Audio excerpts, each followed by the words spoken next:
Hello and welcome to the 13th episode of Bible FC 24 and RTG edition. Here's a reminder of the team on screen, and here is what we came up against in our first match. A fairly solid team overall, but it doesn't blow the world away. And here's what happened. So we're 0-0 at this point into the second half after a fairly stale first half, and Madison beautifully chipped through balls. Matheus Cunha through on goal, who smashes the ball past the keeper into the top corner for a 1-0 lead.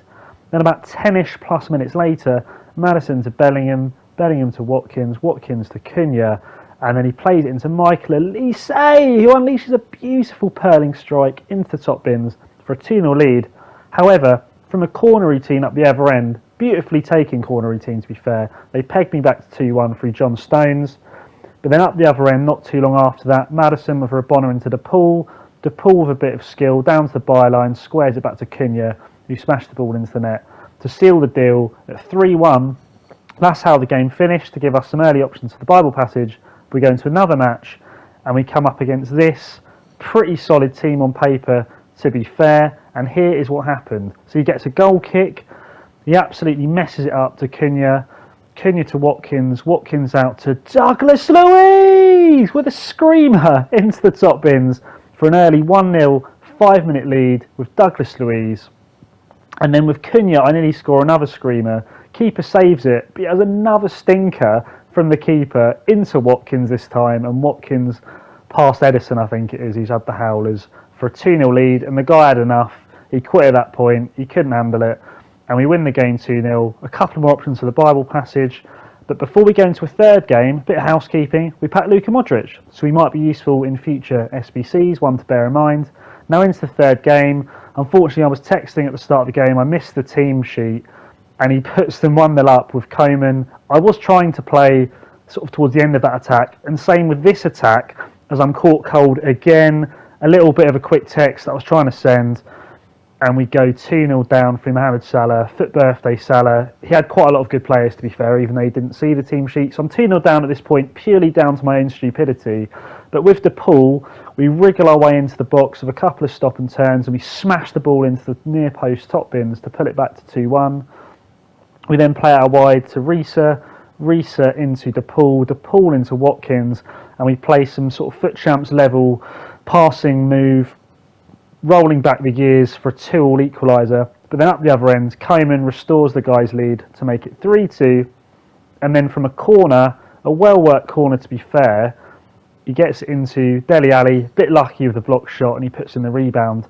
But he's 4-2 up now at this stage, and I'm thinking, oh no, this isn't ideal. We're into the second half now. De Bruyne goes for on goal, and Golaski has a bit of a mare in goal, and it's a 5-2 lead now, so we're not looking in great shape whatsoever. However, we don't give up, never say die attitude.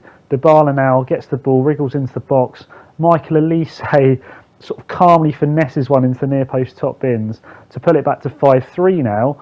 Then Douglas Luiz into Elise, he stacks it, but he lands on the ball, retains possession with the injury, gets into the box, a fake stop and turn, and a beautiful ball roll and finish past the keeper. The keeper completely got done there with the ball roll. He dives before I even shoot. So back to 5-4 now. Then Elise again, he's into the box, and it's a bit lucky, but basically the ref gives a penalty for the keeper taking him out. We have John Arisa on it on the 87th minute to tie up the game, and we stick it away for 5-5. Risa goes mental, like he's sort of sealed the deal with the draw. But then from kick-off, let's just say I absolutely bottle it.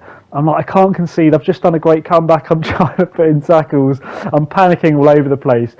And he basically ends up burying it with Salah. After I moved the keeper correctly, I saved it, but off the rebound, Salah scores. But I'm thinking, no, this is not how it's ending after my comeback. From my kickoff this time, Matheus Cunha, he goes out wide. He gets through on goal, sort of out wide. What am I going to do at this point? I managed to get into an angle that lines up a perfect near post top bins trademark strike for a 6-6 draw. What a game.